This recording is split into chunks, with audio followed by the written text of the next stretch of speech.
So I like to think about it as economic development is really a 5-pointed star. If you look at any successful economic development strategy across the country, they are firing off on 5 different areas, and they are incubators, and they are startups, new business startups. They are business retention and business expansion, which we focus on, and then they're business attraction. Business attraction is what you're going to read about in the paper all the time.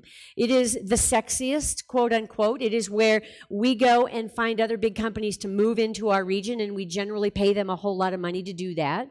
But if you pick up any periodical in the last 10 years, I don't care if it's all the way from the Washington Post to the New York Times to The Economist or Entrepreneur Magazine, they will tell you that new job creation is only happening in 2 areas in the U.S. today. New job creation in 2 areas, and they are small business incubators and small business startups, and small and mid-sized business expansion. Otherwise, it's a shell game with jobs moving around, and we're paying for that to happen out of our taxpayer dollars, okay? So take a company like Google Glass. Google Glass, I'm telling you, in Arizona, you couldn't pick up a paper anywhere and not read about Google Glass about 1.5 years, 2 years ago.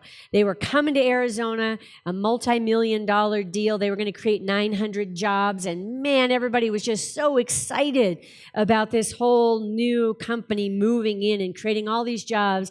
They got all that money, and then 9 months later, they quietly laid off 900 people and moved into somebody else's community, right?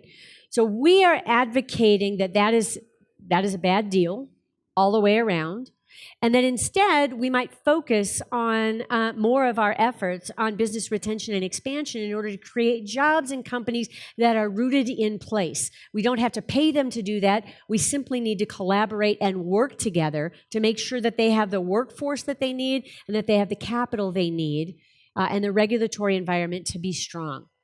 So again, looking at that 5-pointed star, over the last 30 years, if you look at a budget that should be focused on 5 diverse areas, at least in my state, 90% of our economic development budget for 30 years, 90% of that budget was focused just on business attraction.